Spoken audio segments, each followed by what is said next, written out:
Хөдөлмөрлөлтийн зөвлөлөөс 17-аас 18 онд хэрэгжих хөтөлбөрүүдийг баталсан. Энэ жилийн хувьд бол 6 хөтөлбөр батлагдсан байгаа. 17-аас 18 2 жилийн хугацаатай хэрэгжих. За энэ хөтөлбөрүүд гэвэл нэгдүгээр хөдөлмөрт бэлтгэх хөдөлмөрийн ур чадвар олгох гэдэг хөтөлбөр байгаа.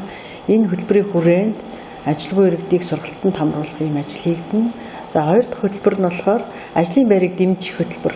Энэ мөн хөдөлмөр эрхлэлтийн албанд бүртгэлтэй ажилгүй залуучуудыг ажлын байраар хангах, санхүүгийн дэмжлэг үзүүлэх тухайн ажлын байр гаргаж байгаа залуучуудад санхүүгийн дэмжлэг үзүүлэх зорилготой ийм хоёр дахь хөтөлбөр байгаа. За гуравт нь залуучуудын хөдөлмөр эрхлэлтийг дэмжих хөтөлбөр гэж байна.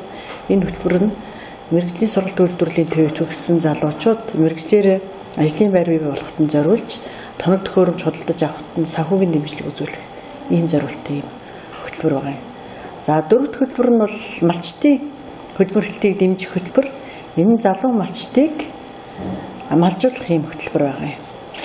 За тавд нь хөгжлийн бэрхшээлтэй иргэдийг ажлын байраар нь дэмжих хөтөлбөр байгаа. Мөн хуваарь хөдөлмөр эрхэлж байгаа хөгжлийн бэрхшээлтэй иргэд ганцаараа болон бүлгээрээ зохион байгуулалтанд орж ингээд хөдөлмөр эрхлэх үед нь тэдний ажлын байрын түрээсийн төлөх гэх мэтчлэн байдлаар хэрэгжих ийм хөтөлбөр. За 6 дахь хөтөлбөр нь ахмад мэргэжлийн зөвлөх үйлчилгээг дэмжих хөтөлбөр гэж байгаа. Энэ нь бол манай тухайн чиглэлээр мэргэжсэн өндөр мэргэжилтэй ахмадуудыг төрийн болоо төрийн бас байгууллагуудад зөвлөгөө өгөхөд нь санхүүгийн дэмжлэг үзүүлэх ийм 6 хөтөлбөрүүд байгаа юм.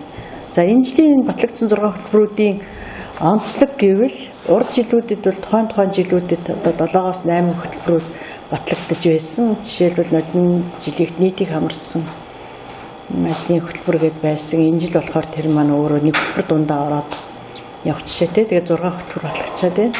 Тэгэхээр энэ жилийн онцлог гэвэл бүгдээрээ 2 жилийн хугацаатай хэрэгжин. Урд жилүүдэд дандаа жилээр хэрэгждэг байсан хөтөлбөрүүд хугацааны хувьд бол 2 жил болсон.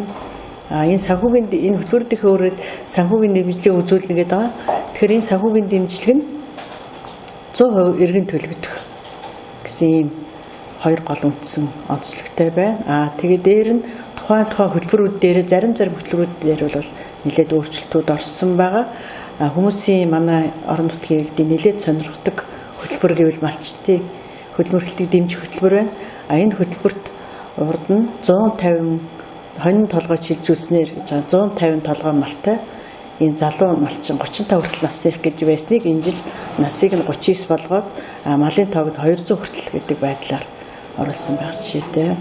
За ахмадын үзүүлэх зөвлөх үйлчилгээний хөтөлбөр гэдэг байгаа. Энэ хөтөлбөрийн хүрээнд бол зөвхөн ахмадууд маань өөрсдөө төсөл бичээд аж ахуйн нэгжээс сонгоод ингээд хичээл заасан зөвлөгөө өгсөн тохиолдолд бид манай хөдөлмөрлөлтийг дэмжих сангаас санхүүждэг байсныг энэ жил тухайн зөвлөгөө авах аж ахуйн нэгж байгууллагууд нь өөрсдөө төслөө ирүүлнэ. Тэрний үндсэн дээр бид хамдуудаа тэр тухайн байгууллага руу чиглүүлж өгнө. Ийм онцлог байна. Мөн энэ жилийн ахмадын хөтөлбөрт ахмад мэргэжлийн зөвлөх үйлчилгээний хөтөлбөрт мөн хамдуудын ажил хөдөлмөр эрхэлж байгаа хамдуудад зориулсан нэг ийм 4 үндсэн үйл ажиллагаа орж ирсэн. Энэ нь бол ажлын байрыг дэмжих, ажил хийж байгаа хамдуудад ийм дэмжлэг үзүүлэх юм хөтөлбөр бас энэ ахмад мэргэжлийн зөвлөх үйлчилгээний хөтөлбөрт орж ирсэн.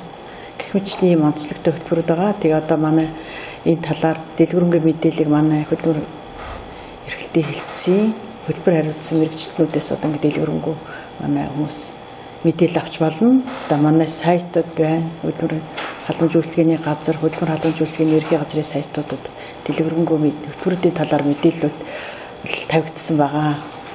За аймагт хэрэгжих 6 хөтөлбөрийн хүрээнд ямар хөтөлбөрүүд аль сумдад яаж хуваарлагдсан талаар бид нар хуваараа хийгээд аймгийн хөдөлмөрлөлтийн салбар зөвлөлөөр батлуулсан.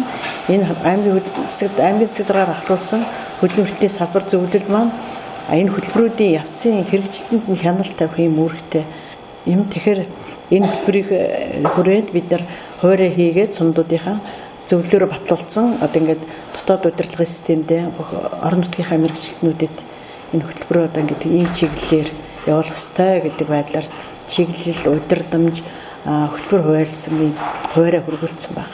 Хөтөлбөрт хамрагдах хүмүүс маань өөрсдөө төслөө бичээд сумдынхаа хөдөлмөр халамж үйлчилгээний мэргэжилтэнд эргүүлэх ёстой. Энэ хөтөлбөрийг батлагдсанаас хойш нийтэд ил тод мэдээлэх ёстой 21 хоногийн дотор.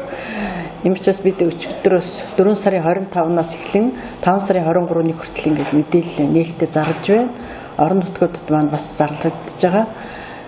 Бид аймгийн төвийн иргэдийн нийтийн хурлууд дээр очиж энэ хөтөлбөрүүдийн талаар бас мэдээлэлүүд өгж байгаа. Тэгээд сарын хугацаанд гэсэн үг 25 сарын 25-нд гэхэд бид эцсийн 23-наас 25-ны хооронд хөдөлмөр халамж үйлчилгээний газар дээр төслүүдийг хүлээж авна гэсэн.